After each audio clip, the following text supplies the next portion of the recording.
Hello and welcome to FlightSketch. Hopefully the first batch of boards should be delivered soon, and since we don't have instructions published yet, I wanted to give you guys a quick overview of what to expect and the basic usage of the device itself so you can get started. So in each box should have been something that looks like this, an anti-static bag that's got everything inside. Once you unpack, you should find the altimeter itself in its pouch, a couple of these small rubber bands to secure it, a small piece of Kevlar cord for mounting, and then an extra piece of ripstop nylon that can be used as an extra layer to wrap around the outside if needed. So to get started, there's a small flap on the pouch. You can pull that back and then the altimeter itself just slides out from there. So it's a fairly simple device, not many components on the board, pretty small, pretty lightweight. The big chip is the RF module that's got the microcontroller built into it. The trace on the end that you can see, that gold loop color, is the antenna. The RF module manufacturer recommends at least a couple inches of clearance between that and any metal that it's mounted near. And really that's not a hard requirement, but anything near it might reduce the range of the module. Bluetooth on its own will do about 300 feet of range in open space. Inside of a thin, low-power tube, you'll probably get close to that. If there's more and more stuff around it, it'll reduce from there. On the other end of the board is the power switch. You can see it's labeled on and off. And at the top of the board, there's a push-button switch that will select the bootloader when it starts up to actually allow you to upgrade firmware over Bluetooth if needed. The big thing to remember is that if you push that down while you power on the switch, it won't start the flight firmware, so be careful about that. On the back side of the device is the battery holder. The white tray is the tray that holds the cell, so that whole tray is what slides out to replace the battery. You may need to push from the other end gently to get it to release. It's a pretty firm lock to get it to not release itself under flight loads. So for mounting the device, you can see on the top right-hand corner, there's a small hole in the circuit board, and that's been sized to be able to mount in most low-power models if you have thin shot cord already. So in a lot of the models that we fly, we have this 100-pound braided cord, and if you just pinch it into a tight loop at the top, it should fit through that slot.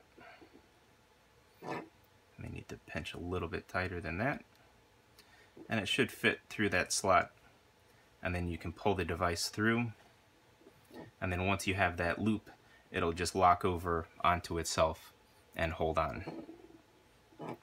So to release it, you just pull it the opposite way and back through. So if you have a model that doesn't have cord that thin, say you've got something bigger that's got a thicker line attached to it, you can take the small loop that's provided and do essentially the same thing. So you can take your harness, wrap this cord through it so that it's tight, and then essentially mount the module the same way once you have that loop installed.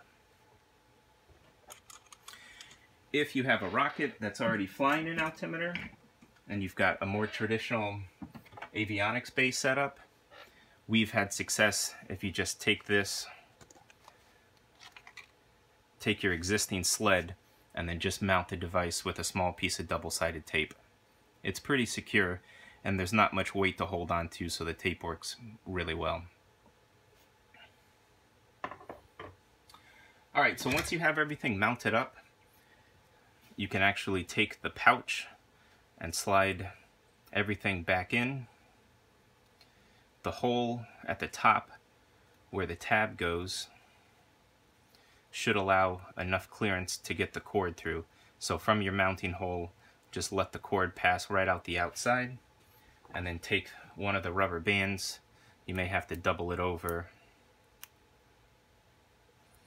and then just slip it over the whole thing like that to secure.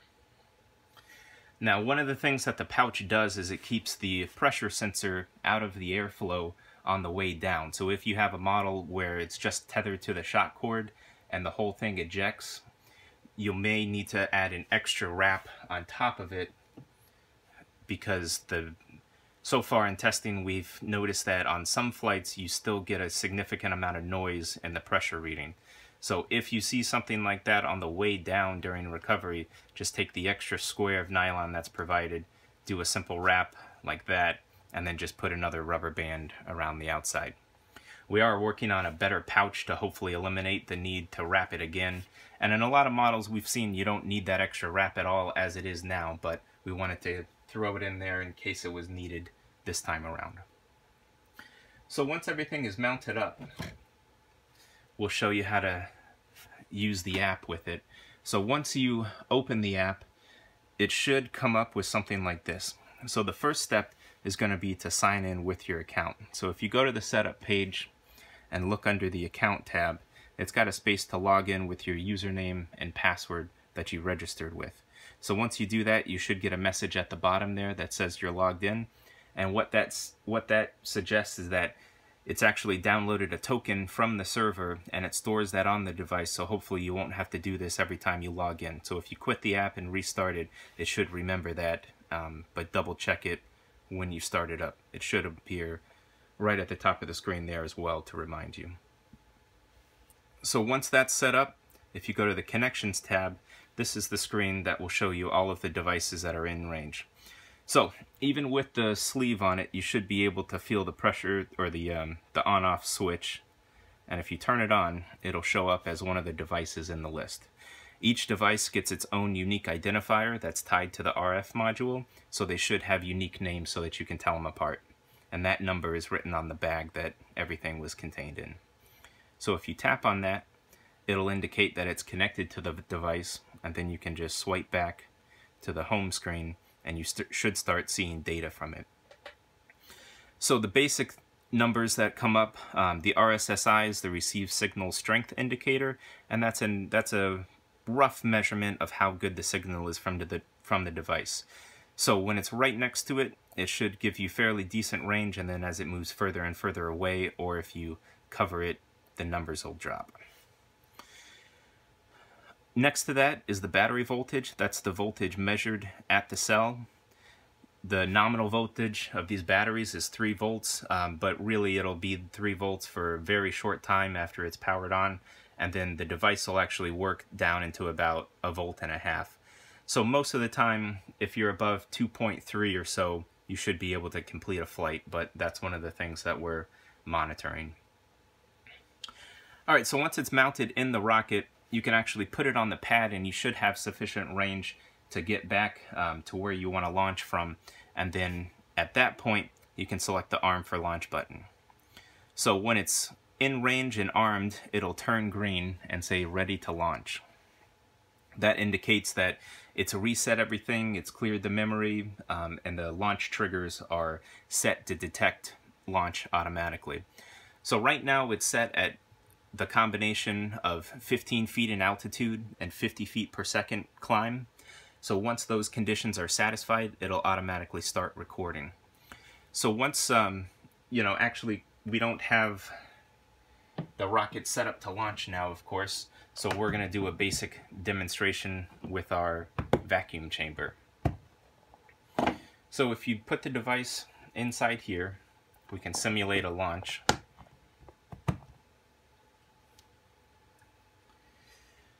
Alright, so here we are armed again, and you can see the chambers fluctuating a little bit. But you can reset it again if needed. And then once we start to pull a vacuum on it, it'll notice that or at least it'll think that the device has launched, and it'll automatically start recording. So you can see that the recording button has also turned green.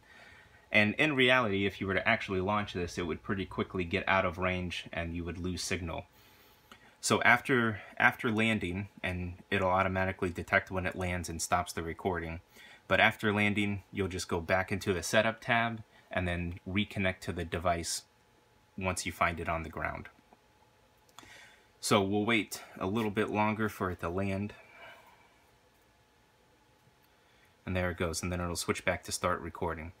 So at this point, it's important to remember that right now, the flights are stored in memory one at a time, so you need to download after every flight. And if you power off the device, it'll also reset. So before you power off, it's important to download the data, and that's the button that's on the very bottom there.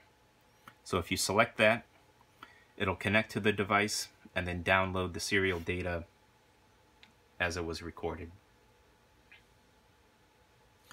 So the amount of memory that's on board here is good for about 10 minutes of recording at the 50 Hertz rate that it's recording at.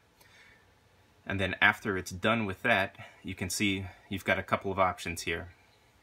So the top half of it will allow you to save the file locally to the device, to the phone that you're working on. So that'll just be a text file, comma-separated values, and it'll show up in the Files app on your phone under a folder called FlightSketch. The second option is if you actually want to upload it to your account online, you can give it a title and a flight description, and it'll post it under your account. So we can delete the default name and just give it a simple, we'll call it demo flight.